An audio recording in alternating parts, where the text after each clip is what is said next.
Ils sont trois, ils viennent de continents différents et n'ont pas la même histoire. Ils se sont retrouvés ici, ensemble, pour faire vibrer les mots et porter leur message de liberté.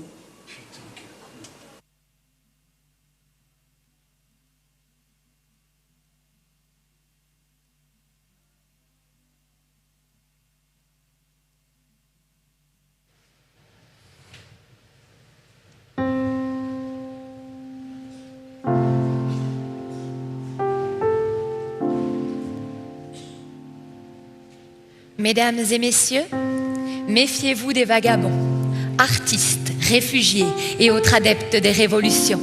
Ils volent votre terre natale, votre langue, votre horizon.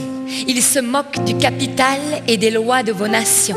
Ils sautent par-dessus les méridiens, se rapprochent de vos maisons. Déjà vos mers ne charrient plus que des vagues d'immigration et vos chemins se remplissent de poètes en panne d'inspiration. On dit souvent que mon art dérange quand je dis ce que je pense. Et quand je pense ce que je dis, nuance, c'est étrange comme les temps changent. On dit souvent que mon art porte préjudice. On me plaide coupable d'utiliser mes mots à ma guise. Moi qui n'ai que les mots en guise d'armes, je les aiguise car c'est la justice que je vise. On dit souvent que mon art porte atteinte à l'autorité des institutions. Libre, j'abuse de ma liberté d'expression. À connotation, le slam est devenu synonyme de rébellion. On dit souvent que mon art ne sert à rien, que slammer ne sert à rien. C'est cela ce qu'ils disent, c'est monsieur, madame qui savent tout sauf rien. Allez leur dire qu'on est tous sauf rien.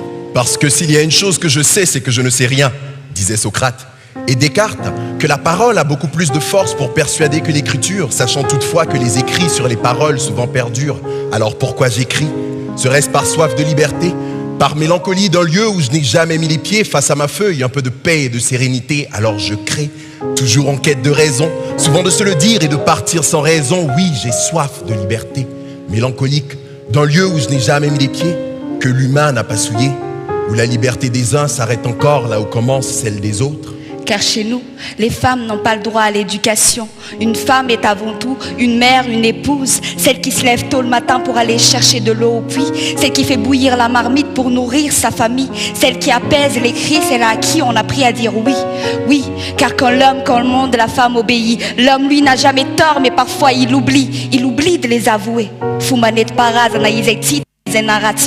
Comme on dit chez nous, des us et des coutumes qui se sont perpétuées de génération en génération, de nos grands-parents à nos parents et de nos parents à nous enfants. Mais il est temps que les femmes aussi aient droit à l'éducation, qu'on sache lire et écrire, parler et s'exprimer, découvrir et voyager. Il est temps que l'on cesse d'avoir peur. Il est temps que l'on ouvre nos cœurs. Il est temps. C'est maintenant. Il est l'heure. Allez, viens. Approche-toi de l'équateur, viens visiter mes tropiques aux mille couleurs, aux rivières de diamants et de douleurs. Bidonville, c'est ailleurs, c'est ici. Bidonville, les étudiants au fond des mines et au cimetière les mineurs, puisque la valeur de la pierre augmente à chaque fois qu'une vie se meurt. Enfants alignés sur les trottoirs, enfants caïds, enfants voleurs, entassés dans les dortoirs. Pendant ce temps, chez les pêcheurs, on ne tire que des filets vides. On craint toujours le paludisme et on regarde sa petite sœur accoucher d'une 5e fille. Alors, reste les siens à nourrir. Poissons envolés, fruits confisqués, moissons exportées, chiffres tronqués. Alors je pars pour elle, pour lui, puisque l'espoir n'a pas de prix. Alors, je prie. Non, je ne prierai pas. Paris, Bruxelles, Abidjan, Bamako, Liban, Tchad, Tunisie, Cameroun, Niger, Canada, Égypte. Je pense à toi de tout cœur, je pleure, je te pleure, je nous pleure. Mais non, je ne prierai pas. Je ne le ferai pas au sens propre du terme. Je ne m'adresserai pas à quelconque divinité. Je ne la supplierai pas de veiller sur toi, sur nous, sur eux. Non, je refuse de m'y adonner. Car il est clair encore une fois que l'humain aura su transformer ses droits et ses croyances en armes de destruction massive. Hélas, nous n'avons rien appris de l'histoire, semble-t-il. Dans cette promotion à outrance de la haine, cette course à l'homogénéité, cette culture populaire de la xénophobie, ce culte de l'individualisme, tous s'empressent de revendiquer leurs droits et croyances comme étant supérieurs à ceux de notre prochain. Mais qu'en est-il de nos devoirs, humains avant tout? En quoi ton droit équivaut à devoir tuer l'autre? Oui, Je suis celui qui tue pour une croyance ou une couleur de peau, le manifestant qui pleure sous les gaz lacrymaux, le corps de ce migrant qu'on repêche au fond de l'eau, l'innocent qui sanglote seul au fond de son cachot, et cet homme qui viole avec la pointe de son couteau. Je suis pédophile, bourreau, ce toxico qui ne vit que pour la prochaine dose. Je suis ce terroriste, je suis ce terroriste qui explose dans le métro, et ce politicien qui ne répand plus que la haine de l'autre, la balle perdue, l'erreur dans l'équation, la faute, l'artiste qui réinvente le monde à sa sauce. Je suis le président corrompu et le flic qui torture, le militant qu'on tue et le militaire qui exécute. Je suis l'hôpital qui s'écroule sous les bombes et cet homme qui marche seul sur les décombres. J'ai dénoncé mes amis, trahi mes compagnons, fait exciser ma fille au nom de la tradition, reporté mes vices et mes blessures sur la prochaine génération. J'ai tendu la main à se rester dans l'ombre. Je suis ce qu'il y a de meilleur et de pire, le bourreau, la victime. Mon âme se rappelle, je ne suis que ce choix que m'a offert le ciel.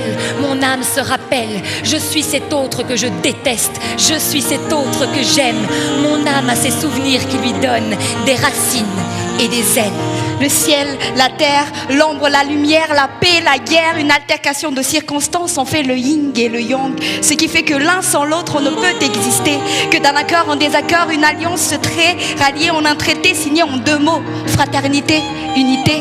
Nos humanités superposées, une fraternité fragilisée, deux doigts de la même main, une diversité liée par un même destin.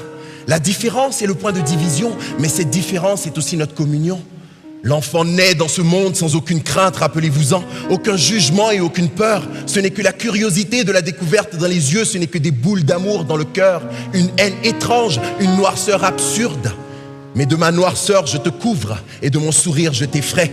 Prends-moi, encore une fois, prends mon souffle, prends ma vie, prends-moi dans tes bras, peut-être juste une fois, peut-être juste une seule fois, mais prends-moi. Partons au loin, loin d'ici, loin de nos douleurs, loin de nos couleurs, près de nos ferveurs et encore plus de nos cœurs.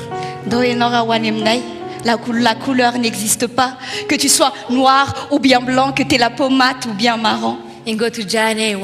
Là où la différence n'existe pas, que tu sois riche ou bien pauvre, que tu sois esclave ou bien noble. Là où les barrières n'existent pas, là où on parle une seule et même langue, là où l'amour est un pont entre nous et les deux mondes. Allez, viens, je t'emmène chez moi. Là où la haine n'existe pas, là où on forme tous une seule et même nation.